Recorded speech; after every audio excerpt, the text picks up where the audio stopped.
அண்ணாமலை வந்து இந்த மாதிரி ஏர்போர்ட்ல வந்து மீடியாவை சந்திக்க மாட்டேன், செய்தியாளர்கள் சந்திக்க மாட்டேன். காமெடிக்கு ஒரு அளவுலாம் போயிருச்சு. அதனால காமெடி டைமாகவே இருக்கட்டும்.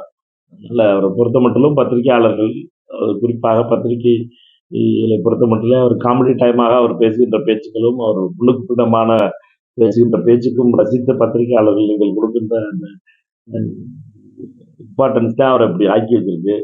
எது சொன்னாலும் பத்திரிகையாளர்களை பொறுத்த மட்டும் அவருக்கு பத்திரிகையாளர்கள் அவர்களை பின்தொடர்வது தான் அவருக்கு கிடைச்சிருக்க பெரிய அங்கீகாரமா பார்க்கிறாரு. பத்திரிகையாளர்களை ஏசியும் பத்திரிகையாளர்களை அவமானப்படுத்தியும் பத்திரிகையாளர்களை கேவலப்படுத்தினாலும் பத்திரிகையாளர்கள் சூழ்ந்து நிற்கிறீங்கிற ஒரே அவருக்கு அகங்காரம் தான் அதை காட்டுது. அதை பொறுத்த மட்டும் அவருடைய போக்கு அப்படித்தான் இருக்கும். ஏன்னா அரசால் வழங்கப்படுவோம்.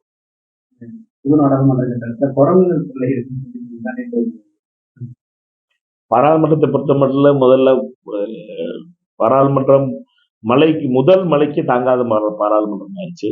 அதுவும் குறிப்பாக லாபியில், அதுவும் பிரதமர் அலுவலகத்துக்கு பக்கத்துல குடியரசுத் தலைவர் நடந்து வரப்போகின்ற பகுதியில நானும் மதுரை எம்பியும் ரயில்வே துறை மானியம் பேச்சு நடந்து பேசிவிட்டு வெளியில வந்து டீ குடிப்பதற்காக அந்த செல்லும் பொழுதுதான் இதை பார்த்தோம்.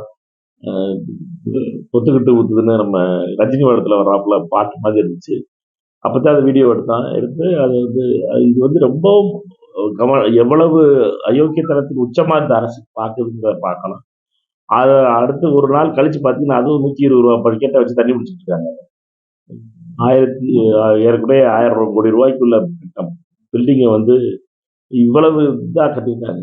அடுத்து பார்த்தீங்கன்னா நேற்று பார்த்தீங்கன்னா குரங்கு உள்ள வந்திருக்குங்கிறதும், அதுவும் நாடாளுமன்ற உறுப்பினர்கள் உட்கார்ந்து இங்கே நாங்கள் எல்லாரும் உட்கார்ந்து இங்கே லாபியில் உட்கார்ந்துருப்போமோ அந்த இடத்துல குரங்கு நின்றுட்டு இருக்கு. நான் 10 அடிக்கு போச்சுன்னா பிரதமர் அலுவலகத்தில் போய் பிரதமரை பார்த்து வந்துடும் குரங்கு. அதுவும் அனுமான்ஜி பார்த்ததா நினைச்சிருவாங்க. இவர்களை பொறுத்த மட்டும் இவர்கள் கவனமின்மையும், இவர்கள் கட்டியிருக்கிற கட்டடங்களும், இவர்கள் செய்திருக்கின்ற காரியங்களும் இந்தியாவை ஒவ்வொரு நிமிஷமும் தலைவணி வைக்குது. அதுவும் இவர்களுடைய ஆணவத்தினுடைய போக்கு, ஆணவத்தினுடைய எல்லையை தாண்டி விட்டார்கள். அதனால என்னென்னா எதை எடுத்தாலும் சாதாரணமா இருக்கிற ஒரு பழக்கம் இருக்கு. குரங்கு உள்ள பாராளுமன்றத்துக்கு வந்திருக்குங்கிறத படம் எடுத்து போட்ட நாடாளுமன்ற உறுப்பினர்களுக்கு இவர்கள் உடனே அதை பத்தி அதை வந்து ஒரு பிஜேபி எம்பி சொல்றாரு, அனுமான்ஜி வந்திருக்காரு உள்ள அப்படின்னாரு. இதுக்கு என்ன பண்ண சொல்றீங்க? நம்ம என்ன பண்ண முடியும்?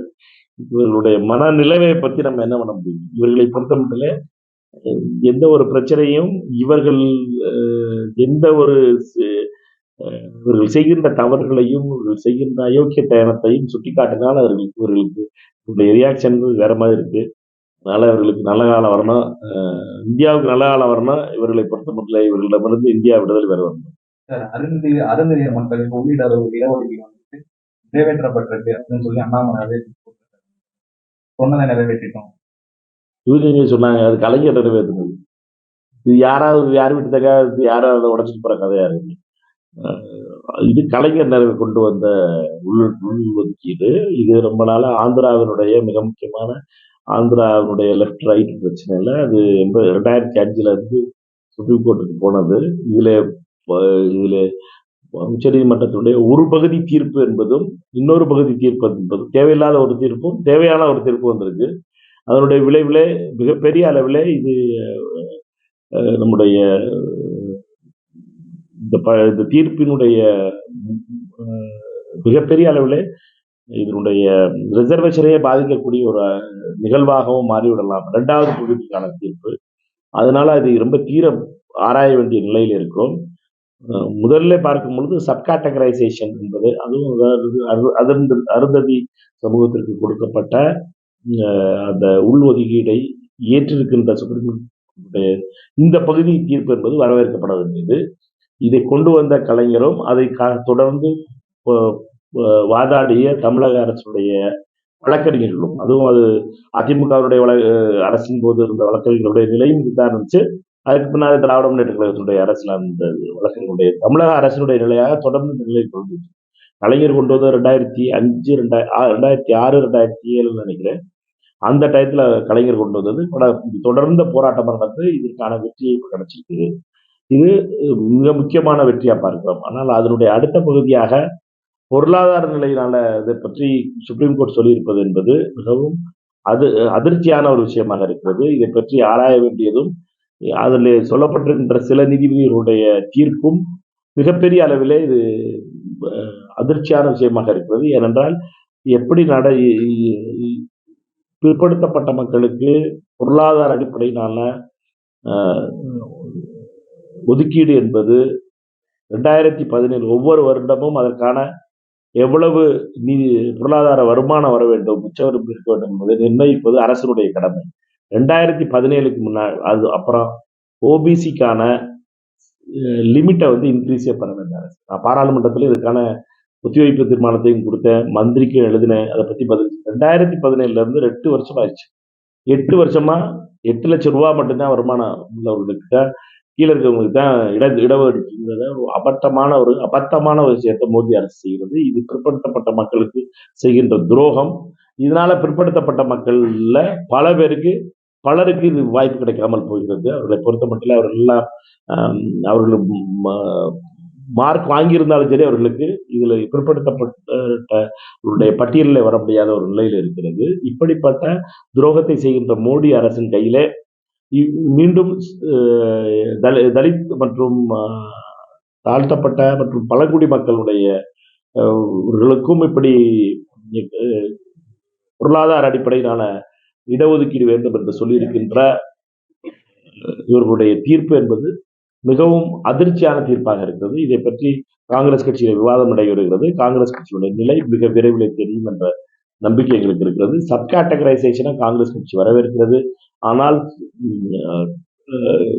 சமூக நீதிக்கு மிகப்பெரிய பங்கமாக இருக்க போகின்ற பொருளாதார அடிப்படையிலான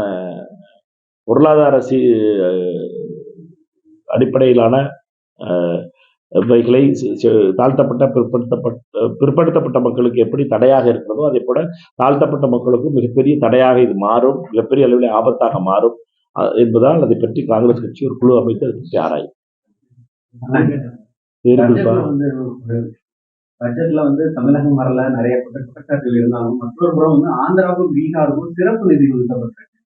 இதை எப்படி பாக்குறீங்க? ஆந்திராவுக்கு 15,000 கோடி சிறப்பு நிதிங்கிறது எதுக்காக ஆந்திராவுக்குமே அல்வா கொடுத்துருக்காங்க.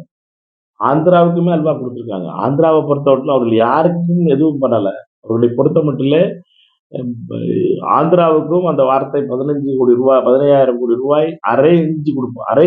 அரசாங்கங்கள் அரேஞ்ச் பண்றது கிடையாது. அரசாங்கங்கள் ஒதுக்கீடு செய்யும்.